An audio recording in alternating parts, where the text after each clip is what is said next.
Episode के start में हम जीवन को कॉफी शॉप में देखते हैं।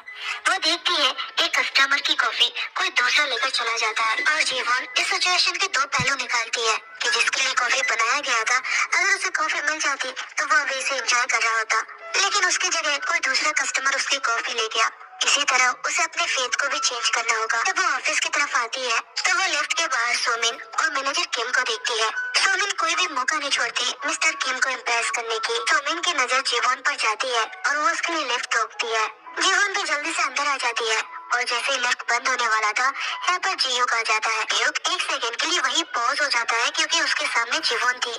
तीनों को समझ नहीं आता कि वो बीच में क्यों खड़ा है, अंदर क्यों नहीं आ रहा। तब जल्दी ही तीनों उसे गुड मॉर्निंग कह देते हैं और जियोक अंदर आ जाता है। आगे मैनेजर किम जीवन से कहने लगते हैं, तुम काम के टाइम पर बार बार कॉफी खरीदने क्यों चली जाती हो? क्या तुम्हें काम करने का मन नहीं है? मुझे पता है ये वुमेन काम कम करती है और नखरे ज्यादा। तो जियोक एलिवेटर में अपना हाथ मारता है ताकि मैनेजर किम समझ जाए कि वो ज्यादा बोल रहा है। मैनेजर किम भी समझ जाता है और वो चुपचाप खड़ा हो जाता है। तब सुमिन कहती है, मैनेजर किम आप हमेशा जीवन को कुछ न कुछ कहते रहते हो। जीवन बहुत ही हार्ड वर्किंग वुमेन है तो उन्हें उसे कभी कभी अप्रिशिएट भी कर देना चाहिए। अगर इनका फ्लोर आ जाता है तो ये तीनों उतरने लगते हैं, लेकिन जियोक जीवन को रोक लेता है और वो उसे अपने साथ रूफ में ले आता है। वो कहता है तुम अपनी कॉफी पी लो। जीवन कहती है कि आपको पीनी है, अगर आपको अच्छी लगी है तो मैंने अभी तक झूठा नहीं किया है, आप ले सकते हो। जियोक कहता है मैं तुम्हें यहाँ पर इसलिए लेकर आया क्योंकि तुम सबके सामने कॉफी अकेले पीकर एम्बैरेस फील करती, अब तुम यहाँ पर अपनी कॉफी पी सकती हो। दोनों से थैंक यू कहती है और कहती है मैंने सोच लिया है, मैं जॉब नहीं छोड़ रही। फिर वो उसे अपने डैड का दिया हुआ वही नोट दिखाती है और कहती है ये मुझे मेरे डैड ने दिया था अपने आशीर्वाद के तौर पर। इससे मुझे पता चला कि मेरे डैड को मुझसे कितनी उम्मीद है और मुझसे कितना प्यार है। इसी की वजह से मुझे हौसला मिला और आपने जब कहा कि मैं टैलेंटेड हूँ तो मुझे और भी हौसला मिला और मुझे फैसला लेने में मदद मिली, तो इसके लिए थैंक यू। काफी लंबा टाइम हो गया है, मुझे खुद को नहीं पता मैं कैसे जी रही हूँ, लेकिन अब मैं सब फिक्स करने वाली हूँ। मैं अब कुछ भी करूँगी तो बस अपने लिए। ये सुनकर जियोक उसे स्माइल करता है और कहता है ये अच्छा आइडिया है। जीवन कहती है आपने स्माइल किया, मैंने पहली बार आपको हंसते हुए देखा है। तब जियोक उससे पूछता है क्या तुम इस वीकेंड में फ्री हो? जीवन भी सोच कर कहती है नहीं। इससे पहले कि जियोक उसे अपने साथ डेट के लिए पूछता, यहाँ पर सुमी आ जाती है। जीवन से कहने लगती है क्या तुम भूल गई, इस वीकेंड तुम्हारा मेरे साथ प्लान है। वो जियोक को कहती है इस वीकेंड हम बीबीक्यू रेस्टोरेंट जंग जाने वाले हैं, जिसके बाद वो यहाँ से चला जाता है। सुमिन फिर से जीवन के चिपकने लगती है और उस पर एहसान जताने लगती है जैसे कि उसने उसकी कितनी बड़ी हेल्प कर दी। फिर सुमिन लिफ्ट से जा रही थी तो वो सोचती है कि जीवन कितनी मतलबी है, वो तो उसकी हेल्प कर रही थी। नहीं तो जियोक उसे वीकेंड के दिन भी बहुत सारा काम दे देता। इस बार मुझे उसका बर्ताव बिल्कुल पसंद नहीं आया। आगे जियोक अपने केबिन में आकर जीवन के बारे में इंफॉर्मेशन निकालने लगता है। फिर वो गोसियोल जंग बीबीक्यू रेस्टोरेंट में कॉल करके सुमिन ने जो रिजर्वेशन बुक किया था इसकी इंफॉर्मेशन निकालता है। उसे पता चलता है कि वीकेंड के दिन 5:30 बजे के करीब तेता हाई स्कूल के पुराने स्टूडेंट के बीच रियूनियन गैदरिंग का इवेंट रखा गया है। फिर जियोक अपने दोस्त जोंगसू को कॉल करके जीवन के बारे में पता करने के लिए कहता है। अब वो ऐसा क्यों करता है ये अभी नहीं पता चलता। तो यहाँ पर जीवन आ जाती है और वो उसके लिए मेडिसिन लेकर आई थी। जियोक उससे पूछता है क्या तुमने मेडिसिन ली, तुम्हें भी तो चोट लगी थी। तो उसे भी टैबलेट देता है और कहता है अपना भी ध्यान रखा करो। और जीवन इसके लिए थैंक यू कहकर बाहर आ जाती है। यहाँ पर मीनान की पूरी नजर जीवन पर थी। जैसे ही जीवन अपनी सीट पर आकर बैठती है, मीनान उसे मैसेज करता है कि मुझसे बाहर मिलो। जीवन मन में कहती है इसे इग्नोर करके कोई फायदा नहीं, मुझे किसी तरह अपनी फेथ सुमिन को देनी ही होगी। इसलिए वो बाहर जाने लगती है और मीनान भी उसके पीछे जाता है। उन दोनों को साथ में जाते हुए जियोक और मिस यांग देख लेते हैं। आगे मीनान जीवन को खींचकर स्टोर रूम में ले आता है और उससे पूछता है क्या तुमने मुझसे ब्रेकअप जियोक की वजह से किया था? जीवन सोचती है इसे मुझे अपने जाल में फंसाना ही होगा, इसलिए वो उसके सामने इतराते हुए कहती है हाँ उसने मुझसे बैंडेज के लिए पूछा था। ये सुनते मीनान गुस्से में उसे इस बारे में बात करने जाने लगता है। जीवन उसे रोक लेती है और कहती है मैं तुमसे ये कहना नहीं चाहती पर कह देती हूँ, मैंने तुमसे ब्रेकअप इसलिए किया क्योंकि मुझे नहीं लगता हमारे रिलेशनशिप में कुछ नया है। मैं बस ऐसा चाहती हूँ कि तुम ऐसे बन जाओ जिससे सभी औरतों को मुझसे जलन हो और सभी तुम्हें मुझसे चुराना चाहे। ईरान खुश हो जाता है और कहता है तो तुम्हें ये लगा कि मेरी फीलिंग्स तुम्हारे लिए चेंज हो गई है, तो ठीक है अब से मैं तुम्हें ज्यादा अटेंशन दूंगा। जीवन कहती है अच्छा तो तुम्हें बात समझ आ गई, तो ठीक है बाहर मिलते हैं। तभी मीनान उसका हाथ पकड़ लेता है और कहता है इसकी शुरुआत मैं अभी से करूंगा। फिर वो उसे किस करने के लिए आगे बढ़ता है और जीवन को समझ नहीं आता कि वो उसे कैसे रोके। तभी यहाँ पर मिस यांग आ जाती है और मीनान एम्बैरेस होकर ऐसे निकल जाता है। आगे मिस यांग जीवन से बात करती है और कहती है उसने अपने टाइम पे भी ऐसी बहुत सारी मिस्टेक की थी जिसके बाद बाद उसे बहुत ही रिग्रेट फील हुआ। तो अगर तुम्हें भी ये सब नहीं पसंद है और तुम्हें कोई फोर्स कर रहा है तो तुम्हें इसे रोक देना चाहिए। जीवोन सोचने लगती है मिस यंग ने उससे ये बातें इसलिए करी क्योंकि उसे उसकी परवाह है। ये जानकर उसे खुशी मिलती है। लंच का टाइम हो जाता है और सोमिन जीवोन के साथ बाहर जाकर कुछ खाना चाहती थी, लेकिन जीवोन इसके लिए मना कर देती है। तो कहती है तुम मीनान के साथ चली जाओ क्योंकि आज मुझे कैफेटेरिया में ही खाना है। लेकिन सोमिन इसके लिए मना कर देती है और वो जीवोन के साथ कैफेटेरिया में ही जाती है। जहाँ तक जीवोन को पता है जब उसके मुताबिक कोई चीज नहीं होती तो अंदर ही अंदर वो गुस्से में उबल रही होती है और वो इसका मतलब कैसे भी निकाल ही लेती है। जिस तरीके से वो खाना ले रही थी जीवोन को याद आता है कि पिछली बार उसने उसके साथ क्या किया था। जब जीवोन ने उसे किसी चीज के लिए मना कर दिया था तो सुमिन जानबूझकर उसे टकराई और उसके ऊपर सारा खाना गिरा दिया। जब इससे भी उसका मन नहीं भरा तो वो उसे उठाने के बहाने उसके ऊपर उसने और भी खाना गिरा दिया और नाटक करने लगी जैसे कि ये सब कुछ उससे गलती से हुआ है। तो जीवन ने इन सब चीजों को दूसरी तरफ से देखा ही नहीं क्योंकि उसे तो सुमिन पर पूरा भरोसा था और आज भी सेम सुमिन ऐसा ही करने की कोशिश करती है। इस बार जीवन ऐसा नहीं होने देती। जैसे ही वो उसे टकराने वाली थी वो साइड होकर उसे आतंकी देती है और सुमिन जाकर मीनान से टकराती है जिससे मीनान के ऊपर सारा खाना गिर जाता है। इस बार जीवन बेचारी बनकर आकर पूछने लगती है मुझे माफ करना, ये सब क्या हो गया? तुम्हारी तो फेवरेट शर्ट खराब हो गई। सुमिन इसके लिए मीनान से माफी मांगने लगती है और मीनान कहता है कोई बात नहीं। फिर वो जीवन को नैपकिन लाने के लिए कहता है और इस बार सुमिन को सबके सामने एम्बैरेस होना पड़ता है। वही जीवन वॉशरूम में आकर इसके लिए खुश हो रही थी। वही अंदर से यौन नाम की लड़की हेल्प मांगने लगती है कि उसे इमरजेंसी है। वो समझ जाती है कि उसे पैड की जरूरत होगी इसलिए वो उसकी हेल्प करती है। यौन बाहर आकर जीवन की तारीफ करने लगती है और उसे थैंक यू कहती है क्योंकि उसने तो सबके सामने उसे एम्बैरेस होने से बचा लिया। जीवन उसके कपड़ों को चेक करती है जिसमें स्टेन लग चुका था। फिर वो अपना जैकेट उतारकर उसके कमर में बांध देती है। ये देखकर यौन उससे और भी ज्यादा इम्प्रेस हो जाती है। वो उसकी खूब तारीफ करती है और कहती है तुम बहुत ही प्यारी हो, सुंदर होने के साथ साथ तुम काइंड भी हो और बिना कहे तुम दूसरे की प्रॉब्लम में समझ जाती हो। तो उसे कहती है उसने उसकी कुछ ज्यादा ही तारीफ कर दी। अगर कोई भी औरत आती तो उसकी हेल्प कर ही देती। यौन कहती नहीं, इससे पहले भी यहाँ पर कोई आया था लेकिन उसने उसकी हेल्प नहीं करी। इसकी वजह से वो यहाँ पर वेट कर रही थी कि कोई दूसरा आकर उसकी हेल्प कर दे। फिर जीवन उसे कहती है हमने पहले साथ में बैठकर कभी खाना नहीं खाया। यौन कहती हाँ। अगले सीन में हम इन चारों को एक ही टेबल में देखते हैं। सुमिन को जीवन की यौन के साथ ये बॉन्डिंग बिल्कुल पसंद नहीं आती। कल मीनान ने जिस शर्ट को पहन रखा था ये एक ब्रांडेड शर्ट है और उसने ये शर्ट खरीदने के लिए जीवन से 1 साल तक जिद करी थी और तब जाकर उसे ये शर्ट मिला। सुमिन उससे माफी मांगने लगती है और कहती है मैं तुम्हें एक ऐसा ही शर्ट खरीद दूंगी। तभी यौन कहती है ये तो ब्रांडेड शर्ट है। फिर एक ही शर्ट की कीमत 1.2 मिलियन वॉन की होती है। ये सुनकर सुमिन की तो सिट्टी बिट्टी गुल हो जाती है और वो नाटक करने लगती है कि मैं तो एक छोटी सी एम्प्लॉई हूँ और मेरी सैलरी तो इतना नहीं है कि मैं एक शर्ट खरीद के दे पाऊंगी।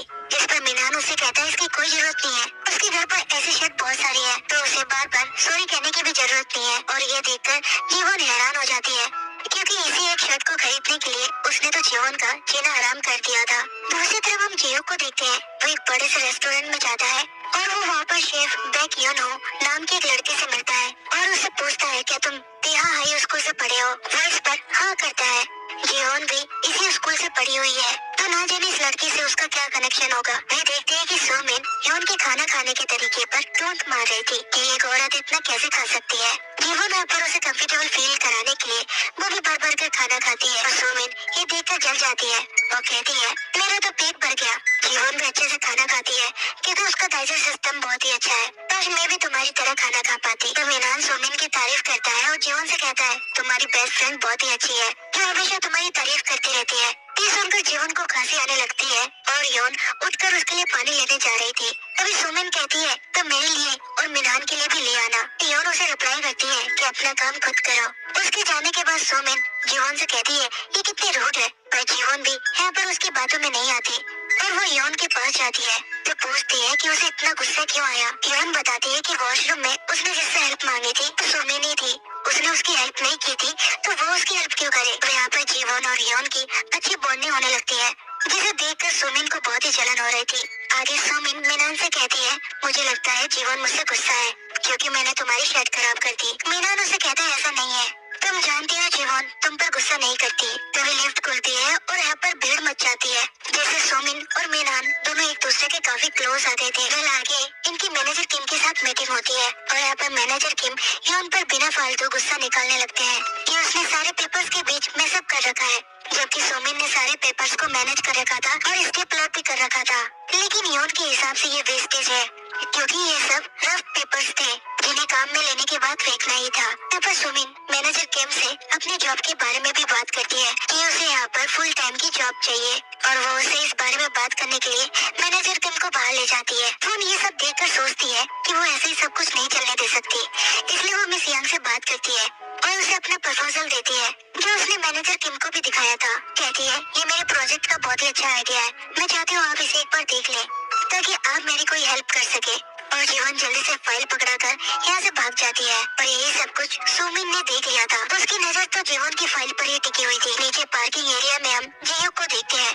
कोई बात थी जिसकी वजह से वो परेशान हो रहा था और दूसरी तरफ हम जीवन को योन के साथ देखते हैं।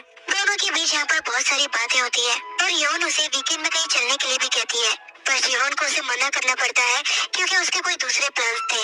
इसके बाद जीवन ऑफिस में आने लगती है तो सामने से जियोक भी आ रहा था। दोनों ही एक दूसरे को क्रॉस करके जाने लगते हैं।